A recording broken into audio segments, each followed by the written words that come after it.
Hello, welcome to this video lecture on flexible learning.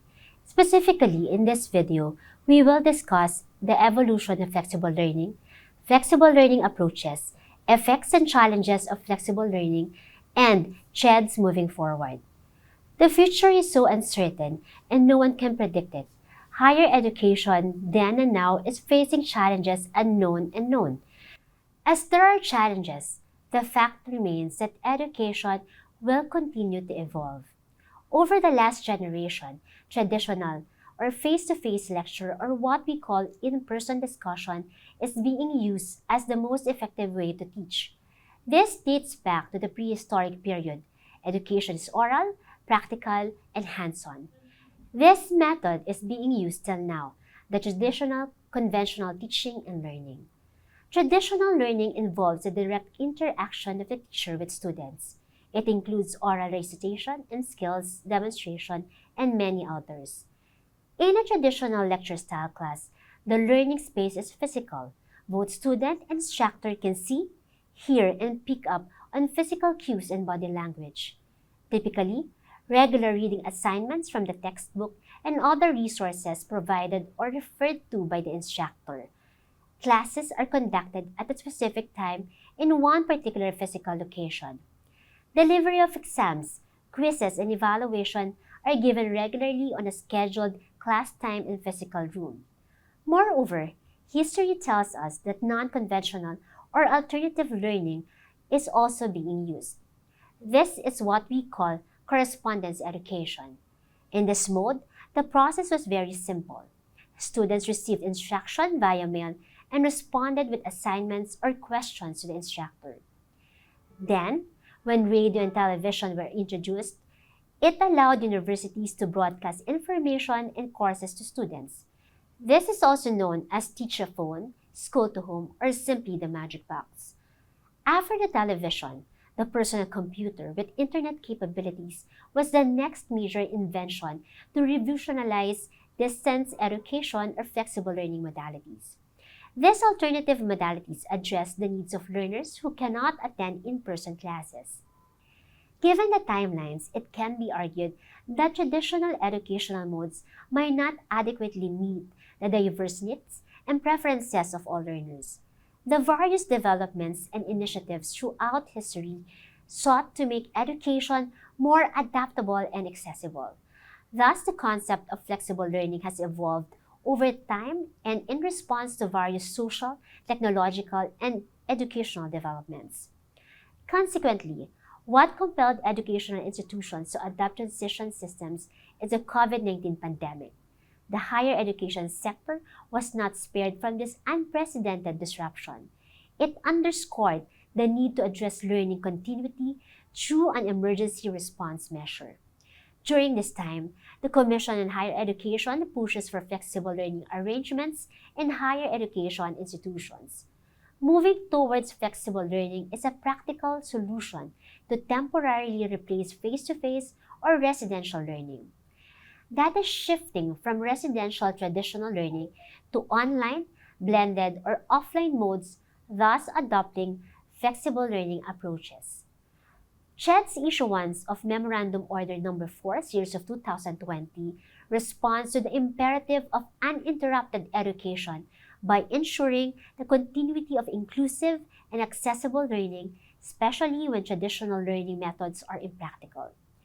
It presents various modalities that higher education institutions can adopt for flexible teaching and learning, such as offline, blended, and online options. They have now the discretion to choose the modality based on factors like technological infrastructure, device availability, internet access, digital literacy levels, and preferred teaching approaches. Flexible learning is defined as a pedagogical approach allowing flexibility of time, place, and audience, including but not solely focused on the use of technology. It is a learner-centered approach that is deeply rooted in the needs of the students. A number of higher education institutions in the country have implemented proactive policies for the continuance of education despite during the pandemic. These policies include modified forms of online, offline learning, and blended learning that aim to facilitate student learning activities. Online learning might be in terms of synchronous, real-time lectures and time-based outcomes assessments, or asynchronous, delayed time activities like pre-recorded video lectures and time-independent assessments. Some higher education institutions resorted to remote online learning, which combines both synchronous and asynchronous activities. For students who cannot participate in online learning, there are flexible options for completing course requirements throughout the academic year, while others implemented asynchronous online learning so that all students can learn at their own pace. It might be noted that some opted to continue with synchronous and asynchronous online classes. Other universities and institutions developed or purchased modules and at the same time learning management system. There are different approaches in determining appropriate flexible learning options. Higher education institutions, which adopted and implemented flexible learning options, first assessed their students' capability and available resources and location, keeping in mind that online classes will be conducted through video conferencing and logistics constraints in terms of distribution of self-learning modules.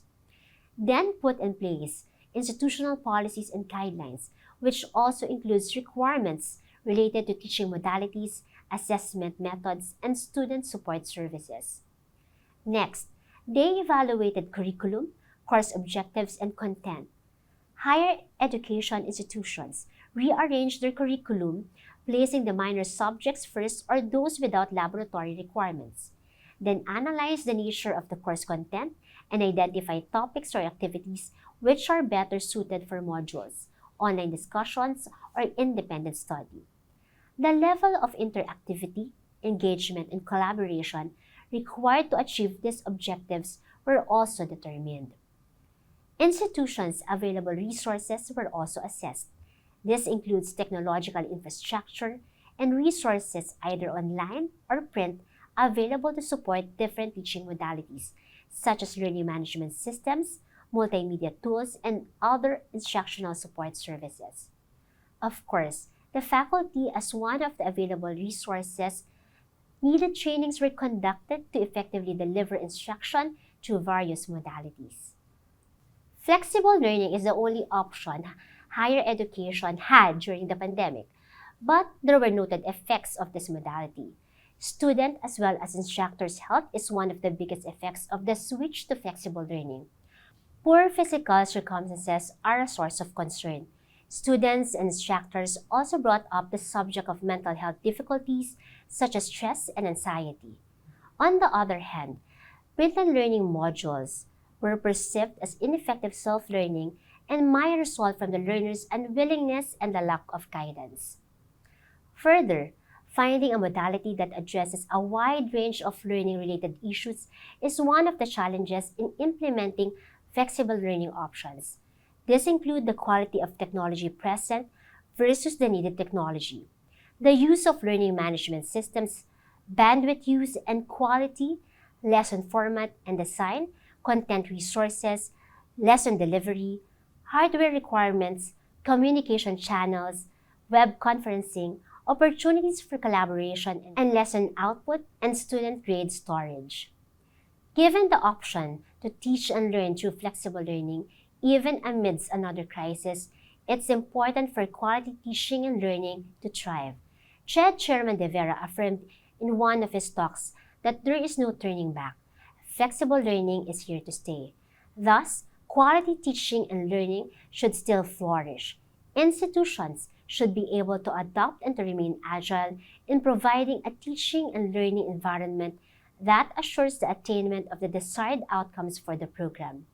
This means being able to nurture the students with expected skills and competencies, even as institutions transcend to innovative and flexible methodologies of teaching.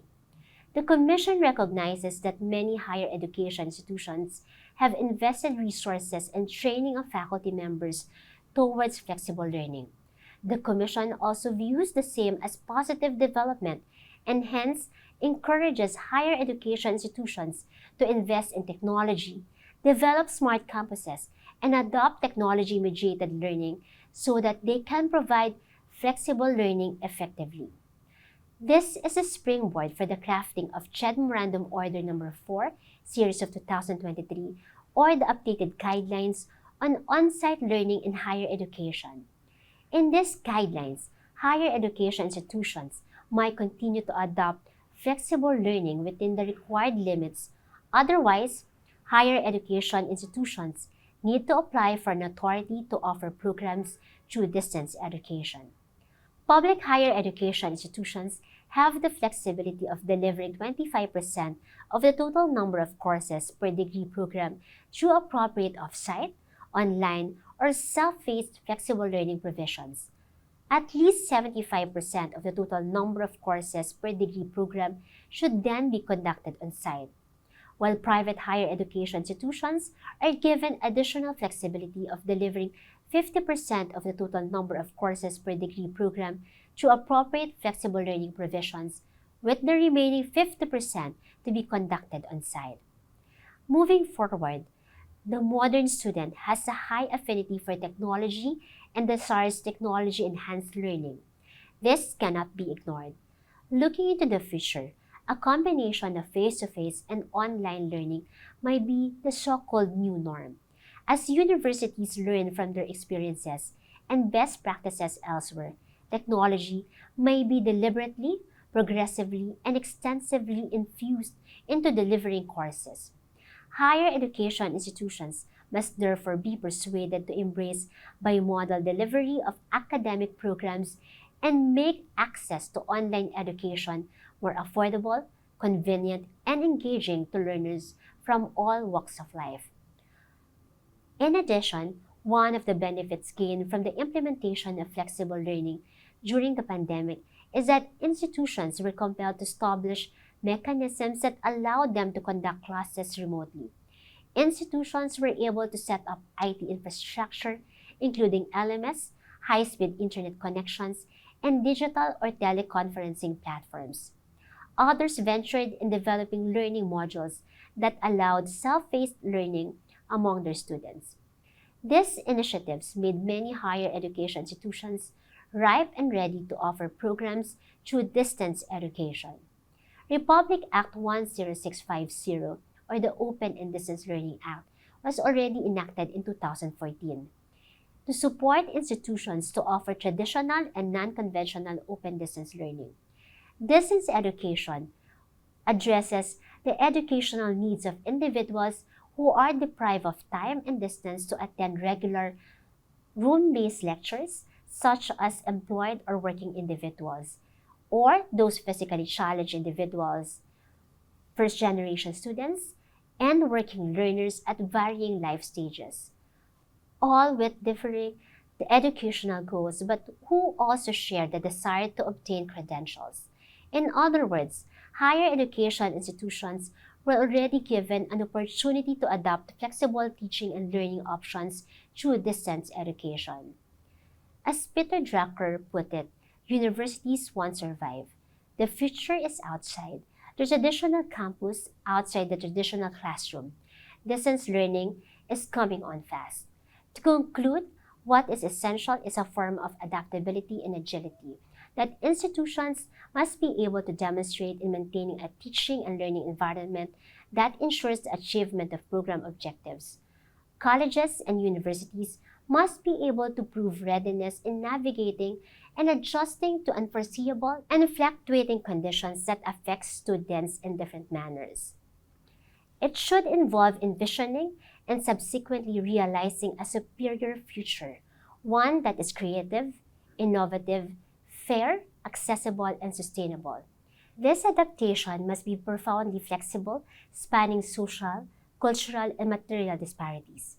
We encourage universities to be innovative and proactive in pursuing best practices in technology-mediated flexible teaching and learning.